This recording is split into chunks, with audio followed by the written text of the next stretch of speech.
The earliest memories of Girton are when Christine was born and we took her straight from the hospital up to Cornwall Street.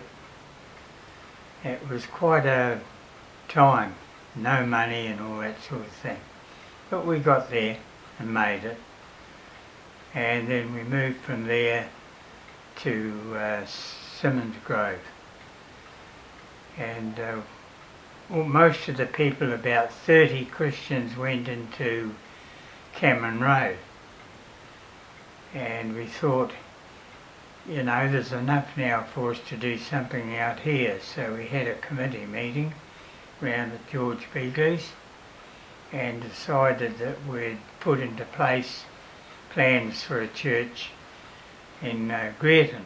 It's lovely to look back on the progress of the Girton Church. As one of the older people, I was involved in the establishment of the original committees. We first met in the home of George and Renee Beadley. There was a gentleman at that stage by the name of Captain George Stevens. We were meeting in the Cameron Road Church at that stage, and there were quite a few of us living in the Girton area. And this lovely brother, he had wonderful foresight, and he suggested to us that were living in the Girton area, and also to the elders at Cameron Road, that we might give thought to the establishment of a witness in the Girton area. And that was the actual seed that was sown that moved the whole thing forward. We eventually met as a group of about 25 or 30, I think, by memory, in the home of George and Renee Beadley. The suggestion was put to the group and it was received very enthusiastically. Well, we looked at all the sheep that were grazing on the corner there, and the barberry hedges and the wire fences, and we just visualised a new assembly there for the Lord. And Sandy Manor, that great man, a great fisherman, he supplied us with 4 sections. One of them was sold off, but now I think they've bought it back. And that's where we started and set to draw plans to build the first part of the church. Well, we were following with great interest the regular updates that we got from our parents as they were involved in the early planning stages. It took about 2 years from go to woe, and it was just amazing how everything fell together. We had men who were competent in building practices and that sort of thing. We had older ones and younger ones, and really it was quite amazing how the Lord led us at that point.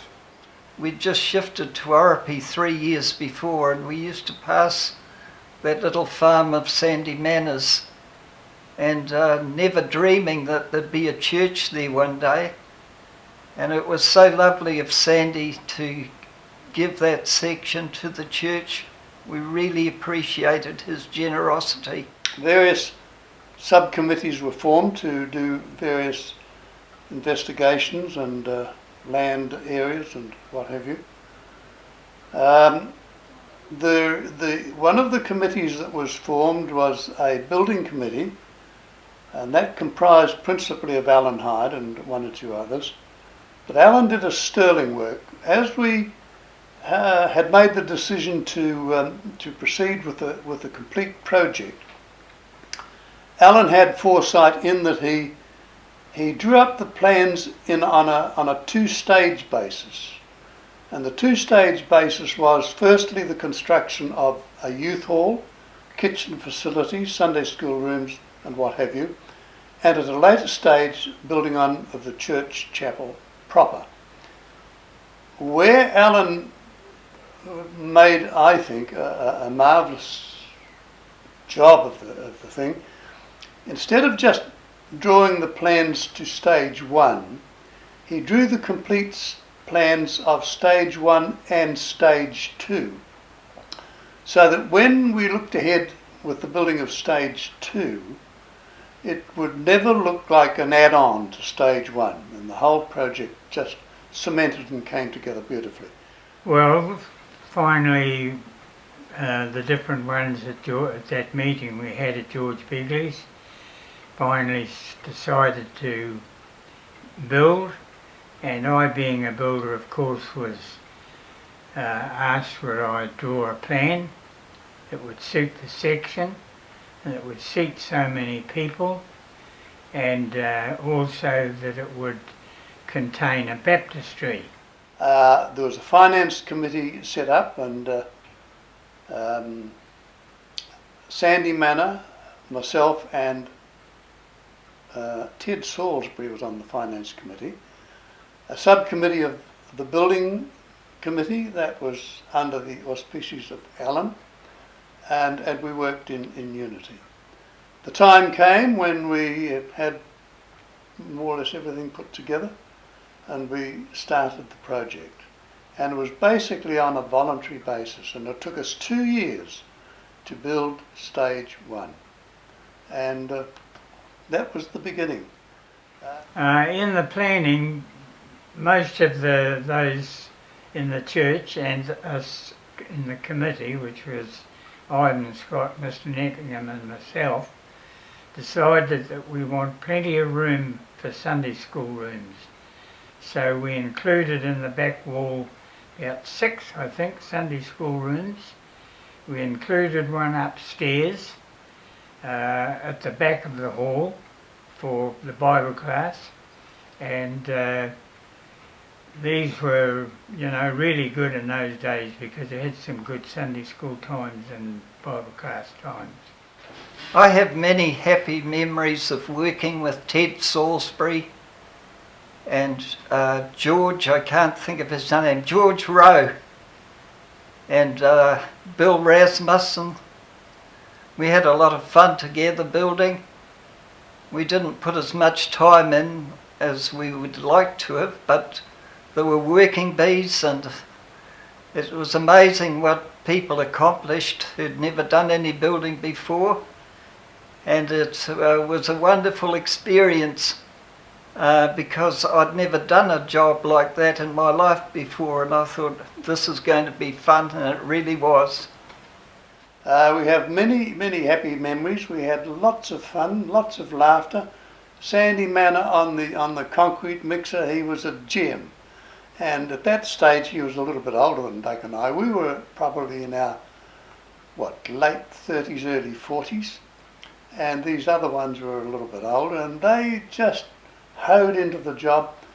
I well remember one of the jobs that was given to Archie Stevens and Bob Simmons during the construction of stage 1. They were given the task of digging the baptistry, and they weren't very young at all, And you contemplate digging a hole for a baptistry. Man, it's a pretty big hole. And at times they were just sitting on the side of the hole that they were digging. And I walked up one day with my camera and found these two guys just sitting, not doing any work. And a little bit of ribbing, and the fellowship, the friendship, it was just marvellous. And one day Mr. Stevens fell in the baptistry from up on the timber somewhere. It's quite a laugh. Just a pity it wasn't full of water or giving him a good wash. Yes, well, of course, I was involved, being one of the ladies, of making scones for every Saturday morning. And it comes up in that poem, and I thought that's why some men came along to get a cup of tea and nice hot scone. But no, we were involved as couples and singles, and a lot of work was done.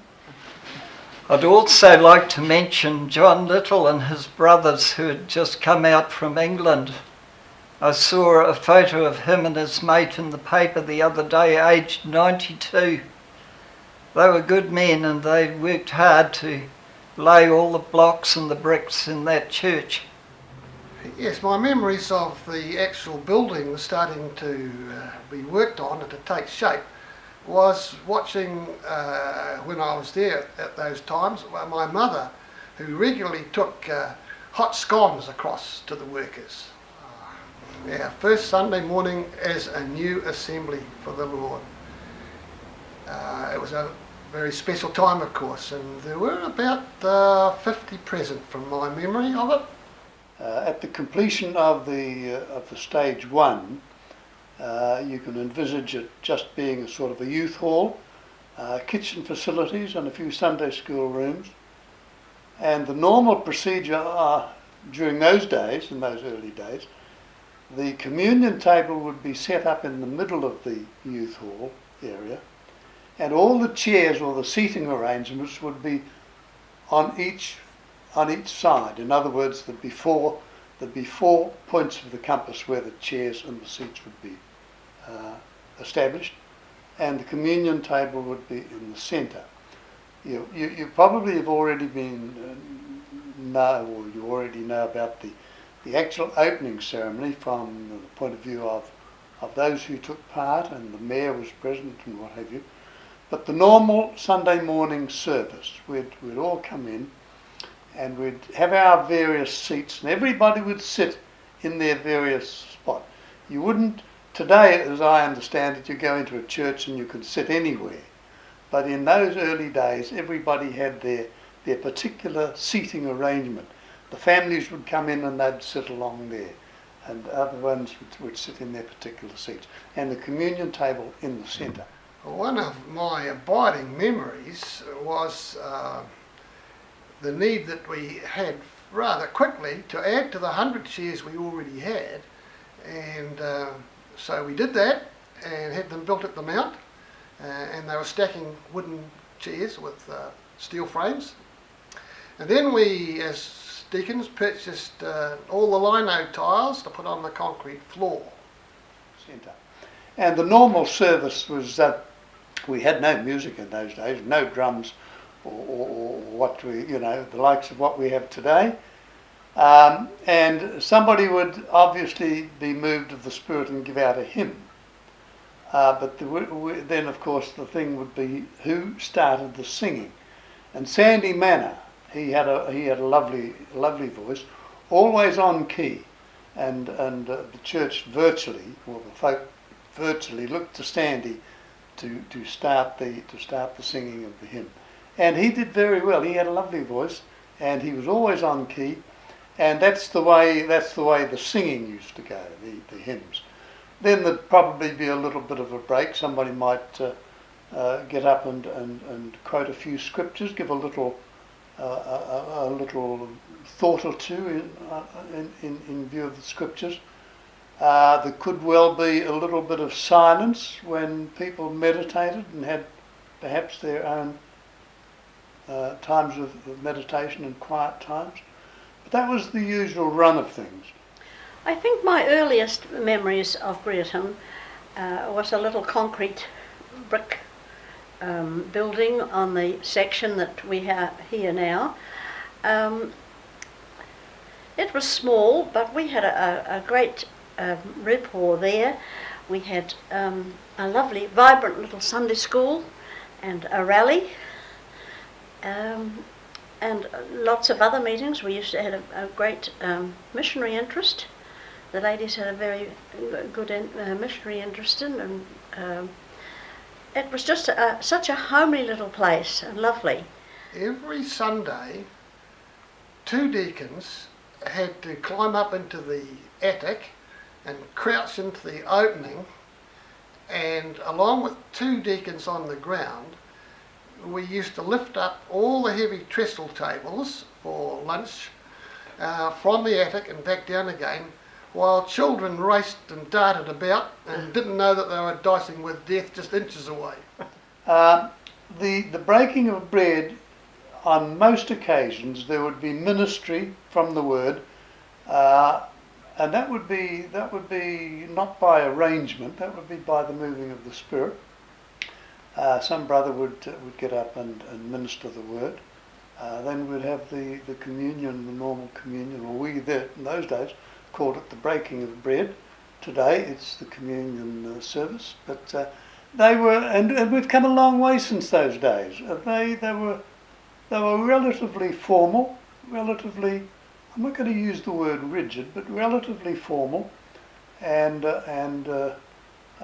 after the breaking of bread, if we didn't have ministry before the breaking of bread, we'd have it after the breaking of bread, and then perhaps a closing verse or two, and then the announcements, and that fell on the fell to the secretary, which was me, to give the announcements for the coming week, and it was pretty formal. Today things have changed so much. We had freshly moved to Greerton, and Mr. Doug Stevenson asked me if I would be organist. I was really quite thrilled. I thought, that's marvellous. So I said yes, that I would like that very much. So I think that would be my very first memories of the Greerton Bible Chapel, we called it in those days. Well, when we first arrived in 1965 and shifted into Tauranga, and we arrived at the chapel, of course it was just the youth hall then, before the main chapel was built on the front, and my earliest memory of it is all the cars parked on the grass right out the front. I was appointed as treasurer and later as a secretary, and I recently came across old checkbooks that I'd stored for all those years, and was amazed to see that I was writing out cheques every week for half a crown to mow the lawns, and that's 25 cents to mow the lawns, which were considerably bigger then than they are now. My earliest memory, and I think it was before we were married, when the house was being built and we came and had a weekend here, and it was a Sunday school anniversary, and I can still see the children singing "One Day When Heaven Was Filled With His Praises," and when it came to the chorus, the littlies who couldn't remember all of the other words, they certainly knew "One day he's coming, oh glorious day" at the end of it. That's probably my earliest memory. Roy Clark is a lovely man that comes to mind, who was a great encourager. He led many people to the Lord, and we saw the fruit of his labours many times.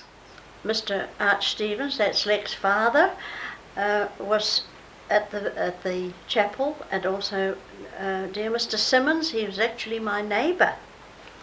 And every time he looked over the fence, "Hi neighbour," he'd say to me. But they were men of great encouragement, and then there was younger ones like Doug Briscoe and Doug Stevenson, Alan Hyde.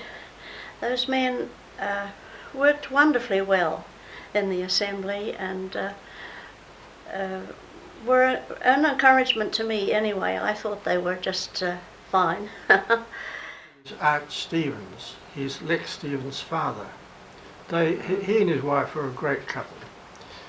But he was a man who knew the Word of God well, and he would keep a check on us young folks, you know, ask us questions and that sort of thing, and see what our answers would be. But on oversight, he was a very, very valuable man. Both he and Bob Simmons were on oversight. It was good to have that balance of older men as well as younger men who were, you know, around the 40 mark. And he had the capacity to be able to think ahead as to what a decision would, how it would follow. And so he was a very, very valuable man.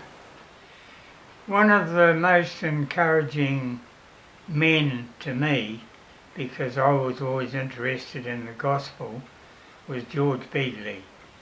He ran the boys' rally, and he was terrific. He used to take them out to farmlands, and they'd stay in a big bus he had. But in the early days, Russell Moore became a really close friend, and his insights, his thrust for evangelism, his thinking out of the box was just a real encouragement to me. Lardy Samuel was a guy who had always had an impact in the church long before we came. And I remember he said to me when I arrived, he said, I thought you're going to be one of those stuffy brethren preachers that came. And discovered that I probably wasn't. But he introduced us to a different form of worship, and also he introduced us to the Maryvale community. Alan Hyde was another. They both had their hearts in evangelism, and it's wonderful to see and witness the results of those times way back then when people came to the Lord and were baptised. The other man that I was always looked up to was Mr. Fulong. He was solid and he was a lovely chap. And when I was sick up in Cornwall Street, after I got asthma, he came up and offered us money and that sort of thing to keep us going, because weren't getting any wages in. And Mr. Cyril Partridge was in the assembly in those days, and I loved him very much. He was a dear. His soft voice of advice whenever you had any questions was so sweet. Yes, and a young couple that you've got in your assembly now and have been there for years, are Mark and Annette Whitaker. I've had a lot of time for them. They've just been quietly behind the scenes but reliable and there and doing their job, and I've got a lot of time for Mark and Annette. I just think sometimes we, and rightly so, get involved with the senior teachers and so forth in our fellowship, but sometimes children can impact on our lives too.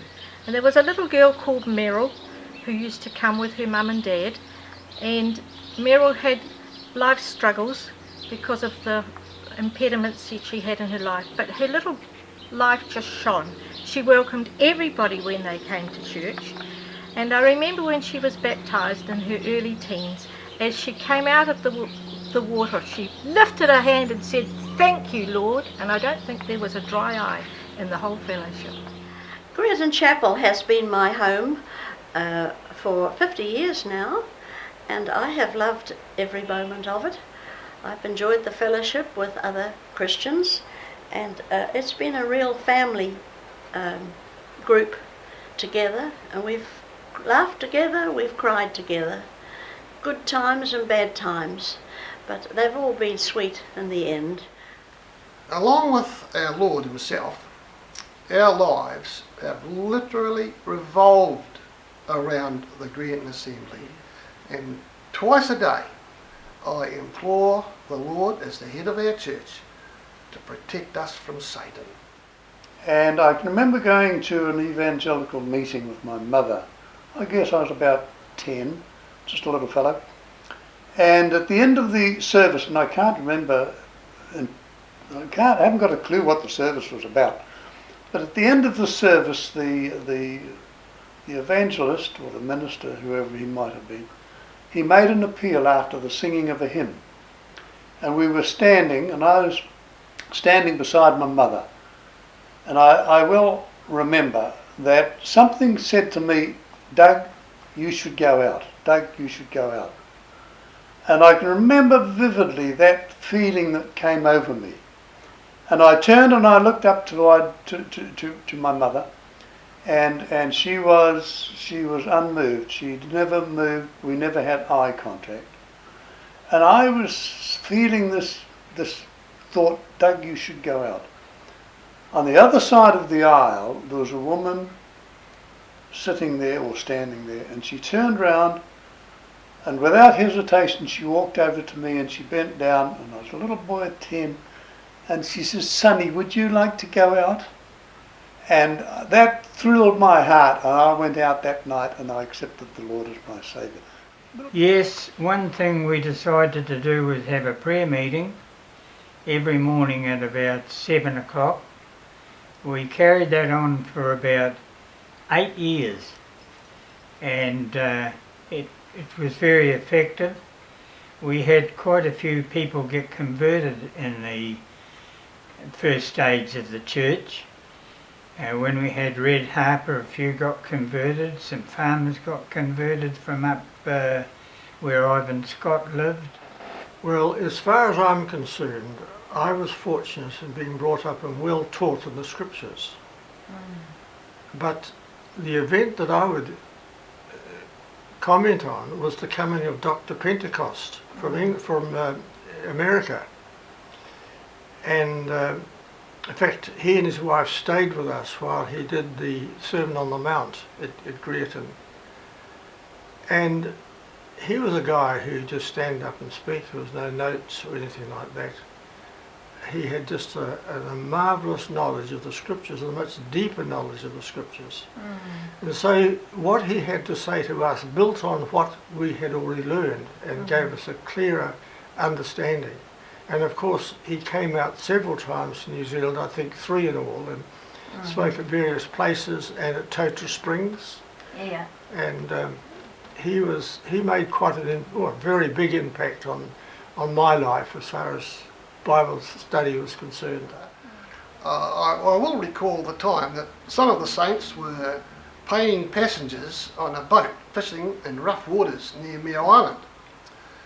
Ellen Hyde was looking as miserable as sin with seasickness and calling upon the Lord to quickly take him home to glory. Sandy Manor stayed with him, and every time Ellen vomited over the side, Sandy would drop his hooks and reel in the fish. As Ellen writhed on the deck, Sandy stood over him singing joyously and loudly, "When the roll is called up yonder, I'll be there." And I remember Mrs. Stevens bringing her baking over to us, especially in the main building room, the auditorium. And she was laughing away to herself, and I asked her what she was laughing about. And she told me that she'd been trying to witness to her neighbour. She was telling him about the Lord and how that God answers prayer.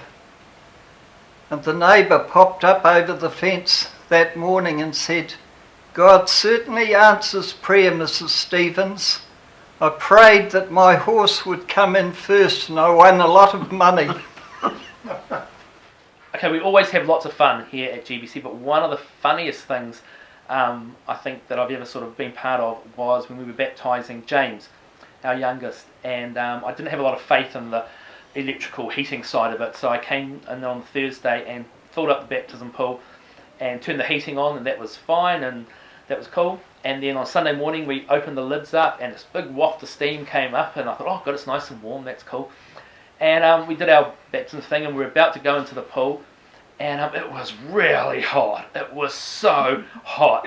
And so we thought, oh, what are we going to do? And we had the kids all around the outside sort of just splashing the water like this to try and cool it down. And we had Lionel, he was raking the water, trying to get the air through it, and some people were putting buckets of cold water into the baptistry just to cool it down. Oh. And so finally we went in, and it was a very quick baptism, like that, just to hurry up and do it. And James is pretty pale in complexion, and so he goes down looking normal and came up, and he was just a beetroot, just a red beetroot. Yes, it was a summer in the when we were still meeting in the youth hall, seated all round, and Very hot. very hot. The sun was streaming in the windows. There weren't many windows that could open, and the service dragged on, and when the man closing the service closed in prayer, and when he said amen, this little girl said, "Amen." The place just burst into laughter. She had expressed what everybody else was thinking right then, you know. We were pouring the slab. In those days we poured it ourselves.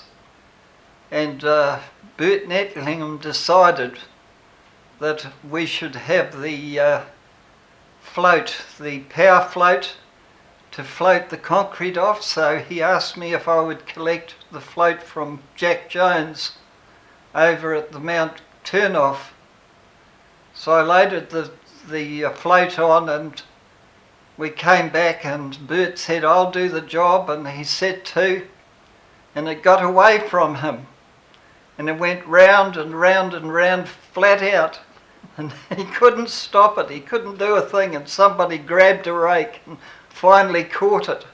But it left a hole in the concrete as well as a whole lot of mess which we had to fix up. At that early stage, we didn't proceed with elders. For the first 12 months or so, we established deacons to carry through the church for the first 12 months or so. And at a later stage, we intended to formally get elders established. But Archie Stevens is Lex's dad. He became well known as the archdeacon. He was one of the deacons. There were 7 deacons appointed, and the whole church used to laugh and refer to Mr. Stevens, Senior, as the archdeacon. Yeah.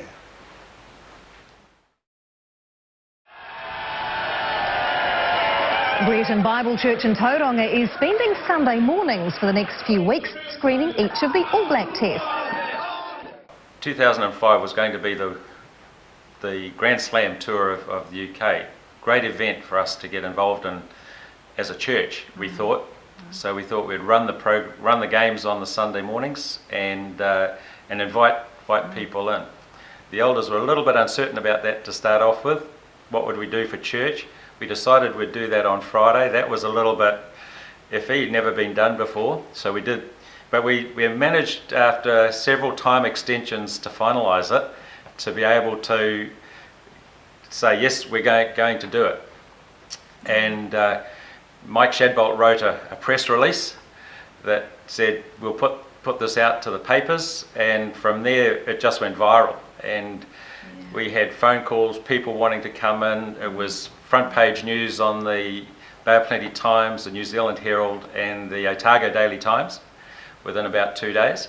And we had radio interviews from New Zealand, Australia and Wales. BBC Sport Wales wanted to talk about it. And it was just an amazing thing. All sorts of emails came in, people criticising us for doing it. We'd lost the plot, not doing church, doing rugby. Others saying it was great. And so that was just amazing. But to me and to us, I think as a church, it just galvanised us in something we'd never done before. Showed us that we could do something different. And people like Gladys Mulholland, who on one of the Saturday nights was doing Messiah performance, and that would have finished late, but she was amongst all the men and women there the following Sunday morning, 6:30, preparing breakfast. And that was just typical of the commitment that we had.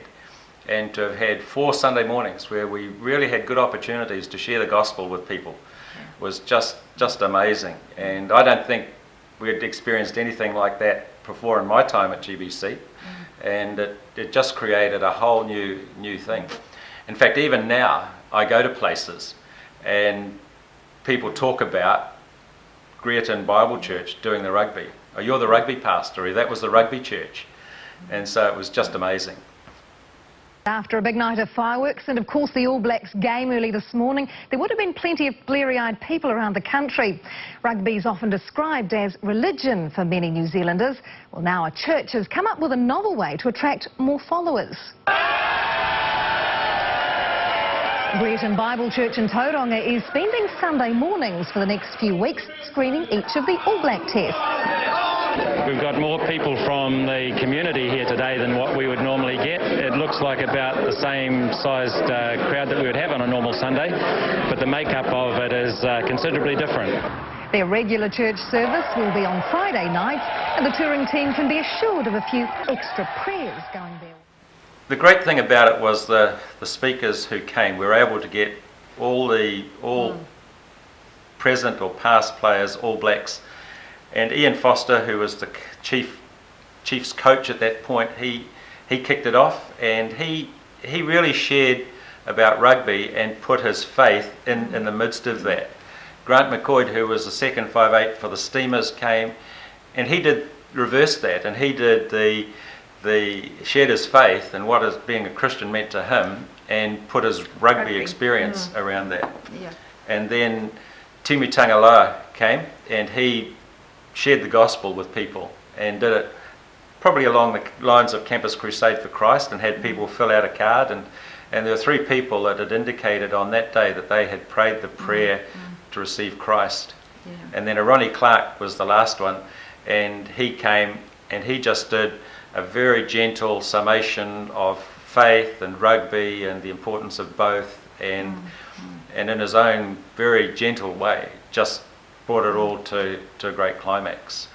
And so that was just amazing. Then the other churches in the town, I went to a ministers' association meeting just after it had gone out in the press, and they wanted to know what was happening, and their almost universal comment was that they were really disappointed, but disappointed in the fact that it wasn't their idea and that they hadn't done it. And they even prayed for us and I think, in their churches. I think many of them were really surprised that it came out of Greater Bible Church.